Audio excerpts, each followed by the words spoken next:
আন্দোলন শুরু হবে। সেই কারণে আজকে এই দিনকে আমি ঐতিহাসিক দিন বলি, যাদেরকে দাবিয়ে রাখার চেষ্টা করা হয়েছিল 57-58 বছর পর আজকে ইতিহাসের প্রথম দিনে ঐতিহাসিক সোহরাওয়ার্দী উদ্যানে এই বিশাল জাতীয় সম্মেলন প্রমাণ করে বাংলাদেশের শ্রমজীবী মানুষের মাঝে শ্রমনীতির এই নতুন ধারার আন্দোলন ইতিমধ্যে স্থান করে নিতে সক্ষম হয়েছে। যারা এই শ্রমিক আন্দোলনকে বিপথে ধাবিত করে অর্থনীতির চাকাকে থামিয়ে দিতে চেয়েছিল, তারা স্লোগান দিয়েছিল যে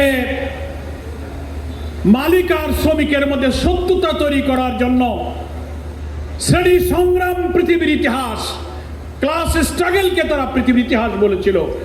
আমরা শ্রমিক আন্দোলনে নতুন ধারা সৃষ্টি করার জন্য বলেছিলাম না, মালিক শ্রমিকের সংগ্রাম নয়, শ্রেণী সংগ্রাম নয়, সত্য মিথ্যার দ্বন্দ্বই হচ্ছে পৃথিবীর ইতিহাস। হক এবং বাতিলের লড়াই হচ্ছে পৃথিবীর ইতিহাস। সৎ মালিক, সৎ শ্রমিক সবার বন্ধু, কি বলেন ঠিক কিনা? শ্রমিক কল্যাণ ফেডারেশন এই নতুন ধারা তৈরি করেছে। কল কারখানা অর্থনীতির চাকা সঠিক থাকবে, মালিক শ্রমিক সুসম্পর্কের মধ্য দিয়ে আমার দেশের শ্রমিকের ন্যায্য অধিকার পাওনা, চাকরির নিশ্চয়তা যেমন তারা বুঝে পাবে, তেমনি মালিকও তার হালাল রুজির কর্মসংস্থানকে বাঁচিয়ে রেখে দেশের অর্থনীতির চাকাকে তারা গতিশীল রাখবে। সংগ্রামী ডেলিগেট ভাই ও বোনেরা, আজকের এই ঐতিহাসিক দিনে আমরা আল্লাহর শুকরিয়া আদায় করছি।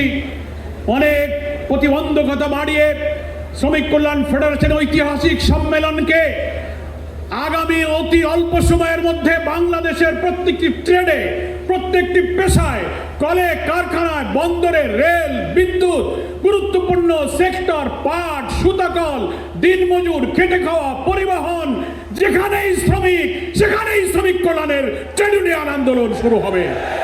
আমাদের সাবেক সভাপতি অধ্যাপক মুজিবুর রহমান বলতেন, যত পেশা তত কমিটি, কি বলেন ঠিক কিনা?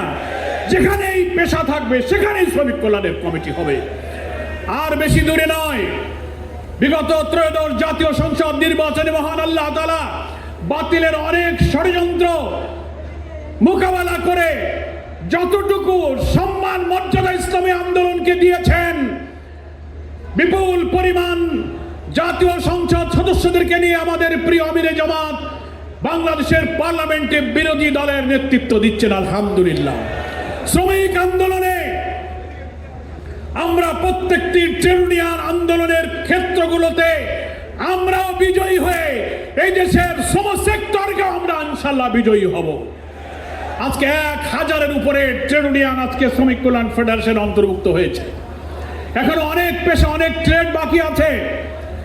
বর্তমান ফেডারেশনের নেতৃবৃন্দ এবং ফেডারেশন সরকারের শ্রম সংস্কার কমিশন, আইন, নানান সরকারি পরিষদ, ফোরাম, কমিটিতে অন্তর্ভুক্ত হওয়ার মধ্য দিয়ে বাংলাদেশে শ্রমিক কল্যাণ ফেডারেশন ট্রেড ইউনিয়নের কাছে এক অপরিহার্য সংগঠনে পরিণত হয়েছে।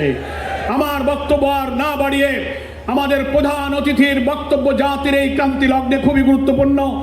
আসুন এই জাতীয় সম্মেলন থেকে বিদায় নিয়ে বাংলাদেশের প্রতিটি শহরে, নগরে, ট্রেডে, পেশায় আমাদের ফেডারেশনকে শক্তিশালী করব, নতুন নতুন ইউনিয়নের জন্ম দেব।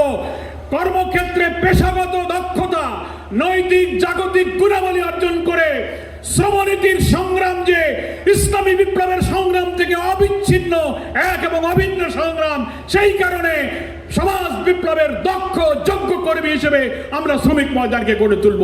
আল্লাহ তাআলা সেই বার্তা নিয়ে এই সম্মেলন সমাপ্ত করার তৌফিক দান করুন। যারা আজকের এই ত্রিবার্ষিক সম্মেলনে নতুন কেন্দ্রীয় সভাপতি, সাধারণ সম্পাদক সহ 75 জনের নতুন কার্যকরী পরিষদে নির্বাচিত হয়েছেন, আমরা মহান আল্লাহর কাছে তাদের সুস্থ শরীর, সুন্দর দায়িত্ব পালনের তৌফিক কামনা করে আমি আমার এই বক্তব্য এখানেই শেষ করছি।